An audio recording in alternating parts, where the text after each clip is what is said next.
Coach, obviously a chance to go back and watch the tape. What do you feel like your guys did well, and what maybe do you need to clean up this week?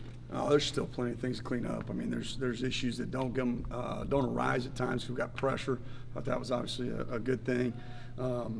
Formation alignments, things that other teams will steal. Obviously, we've got to make sure that we clean up. Started out there tonight.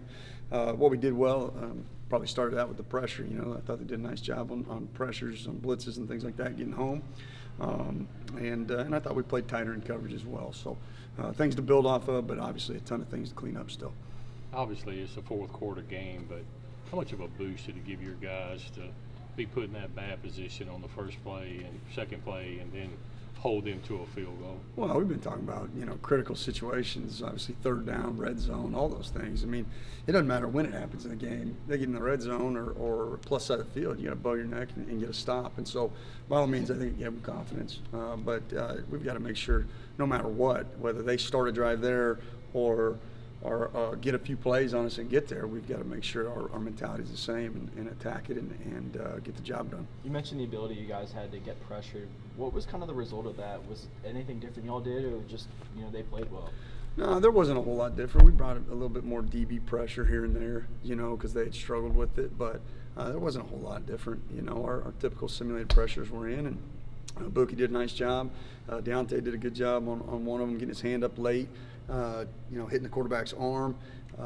Dante Russell did a good job, and just I thought we got the production we needed in those pressures. Speaking of DB pressures, Corey Ellington appears the last couple of weeks kind of come on. What are you seeing from him? Yeah, I thought he played with more confidence in coverage and in the run game than when we blitzed him a couple of times. And, he's a big, strong athlete, and so we need him to play confident to uphold his end of the bargain. I thought he did a nice job. What did you see on that play, the sneak that KJ tried to run that y'all got to stop on fourth down, and just how big was that in terms of momentum to stuff him there? Huge. I mean, obviously, fourth down stop. Again, another critical situation, right? Conversion downs, and Bryce Pollock did a nice job. Bryce did a great job coming in, and you can't really see it until you watch the tape, but he punches and the ball comes out. Sean does a good job getting on it and getting it out. And obviously, college football is a momentum game, and that was a huge momentum swing. Early impressions of Auburn? Yeah, very talented, obviously. They've got a lot of new faces on the O-line. 62, the guard's back from last year. Everybody else pretty much is new. The running back, Hunter, everybody knows about him. And then, they've got a young, kind of a scat back, 5'7", 170 pounds, number 21, that I think is dynamic. I mean, he makes people miss all the time in space and even in the box. So he's a problem. They have length at receiver. They have tight ends all over the field. It seems like they're utilizing them even more the last couple games, and all of them are athletic and can cause problems both in the run game and passing game matchups. And then the two quarterbacks, both of them are dynamic athletes. Obviously, we saw Robbie last year and what he can do with his legs and his arm, but the new kid Peyton is a problem as well. He gets out on the edge on Georgia and goes like 69 yards. So there's plenty of issues that they can create. Bit of an off-topic question that I asked Zach about this morning. Obviously, you got all the sign stealing stuff going on in college football, conversation-wise going on in football. I'm just curious, as a coordinator, what kind of things do you maybe talk about throughout the year with as a staff to try to limit teams from stealing your signs? Not a lot, because usually, you get into different situations with tempo and things like that, and when you signal usually pretty quick. So we haven't been involved in any conversations about it, to be quite honest with you. Have you ever been in things with the past where on other stats where you change signs or whatever because you're worried about it? Maybe if you have like a situation where a guy on your staff took another job and you're playing him, you might change terminology, you might change a signal here and there on that. But as far as through a course of a season, other than those specific scenarios, I really haven't. I know you were with the special teams at the time, but what do you remember most about that last visit to Auburn 2 years ago when they went up big and you were able to put 40 plus on them and that comeback? Yeah, tale of two halves. I mean, we couldn't have started any slower or finished any better. We had that touchdown going in right for the second or into the second quarter, and that swung the momentum. And I just thought we carried it over, and we made a couple plays on all sides of the ball. And it was just one of those deals where when it started to unravel for them and it just kept building for us, it was a huge that was a huge win, obviously, for us. Zach mentioned it today, but sometimes Auburn's employs some 14 personnel. So on the defensive side of the football, How do you match up with that? I mean, does that change your defensive alignment when you see guys, kind of doing some things unorthodox? Sometimes potentially it does. Oftentimes it depends on where it is on the field, right? You get down goal line, short yardage, you want to match personnel more. But what's interesting with them, whether it be 14 or 22 personnel or 13, you're not getting traditional. 22 personnel, you think, I-pro, 2 tight ends, that's not what it is. It's more like 21 formations and 2-back formations with split receivers, split tight ends. So they do a lot of things personnel that maybe aren't your typical when you hear those numbers. And so we've got to do a good job of understanding what formations we're getting and adjusting accordingly. You talk about Mookie all the time, but today's SEC Defensive Player of the Week, he's just a solid, without saying just a solid guy all the way around. Yeah, he's a stud is what he is. He's not just solid. I mean, he's a guy that shows up every day. The thing about him is, and you always want this, your most talented players play the hardest, right? They set the tone. And Buki does that. And Buki doesn't just do that on Saturday. Buki does that on Monday night. Buki does that throughout the entire week of practice. He prepares that way off the field. His attention to detail is second to none. And so then the production obviously coincides with that. And as a young guy, you got to look at that and go, hey, maybe I ought to follow that lead. And we need to get more guys that see that and decide, hey, I need to play up to that standard on a daily basis, not just on Saturday, but on a daily basis. And that's really what's encouraging about that. You mentioned the play Bryce Pollock made early. He's come in as a true freshman, played a lot of snaps. How have you seen him just develop and take advantage of that opportunity? Well, number one, he's got the talent to do it. I told him after the game, we're going to coach you hard and try to push you because we don't need you to be a good player in 2 years. We need you to be a good player tomorrow, and that's the urgency level we have as coaches because we see the potential, and he's shown that. And so he's going to take some lumps here and there as a freshman. That's part of it, but he's done a nice job of accepting that and developing. Coach Harvey, after looking over the game, I mean, what good takeaways can you find from it? Well, we go back and we review all the good and all the bad. The number one thing is that we won, right? Obviously, we've got a lot of improvement that's got to be made, and especially critical situations where we got backed up and we had a bunch of penalties, and we had some penalties in fourth downs where we've got to be better and we've got to be more disciplined and detailed in those situations. But I thought the type of game that it had to be was unselfish football on a lot of our players' behalf, and we're proud of the win, knowing that we've got a lot of room to improve.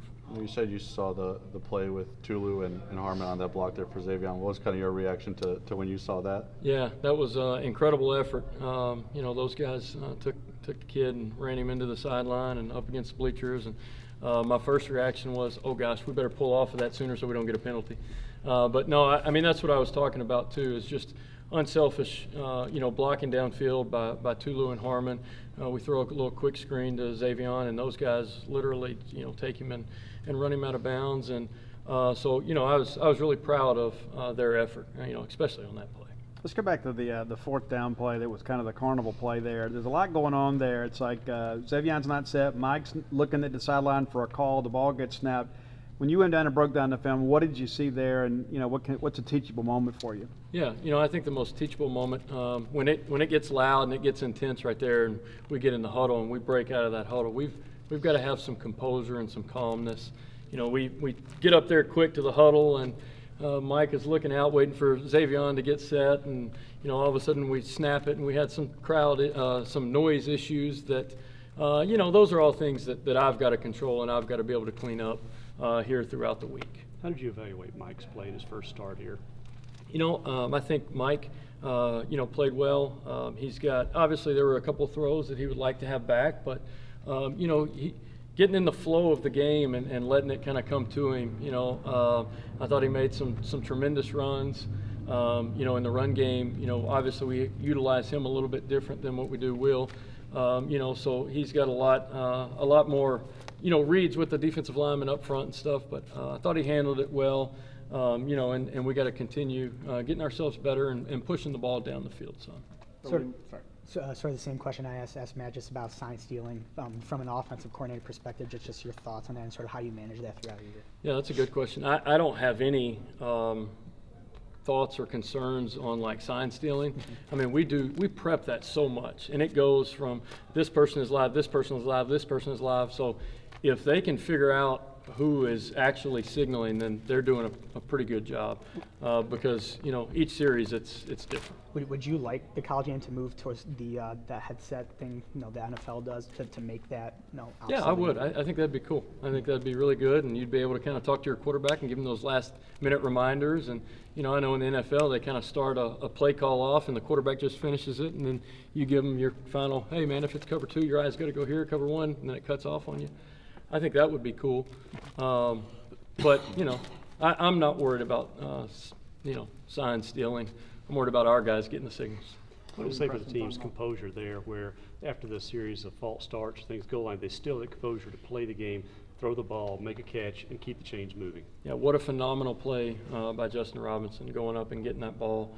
You know, that safety was over the top and in position, and it's more of a, you know, just Justin Robinson wanted that ball more than that corner or the safety. And phenomenal play, a huge play in the game, you know, because your percentages of going 99 are pretty low, but the key to coming out is we have to get the first down, right? And J-Rob's catch there, you know, ultimately allowed us to flip the field, and obviously our defense played great, and those guys did a phenomenal job. But that's part of playing the game, right, is field position, and, you know, understanding that, you know, that big catch right there really affected the game by just pushing them and not allowing them to have a short field right there in a critical moment of the game. What are your early thoughts on Auburn? Yeah, Auburn, I think they're really, really fast, really good up front. The Marcus Harris guy is a really good player. The Eugene Asante linebacker, I mean, if you turn this film on, this guy is all over the place. He runs really well, violent linebacker. He plays it exactly how you want him to. Really, really impressed with him.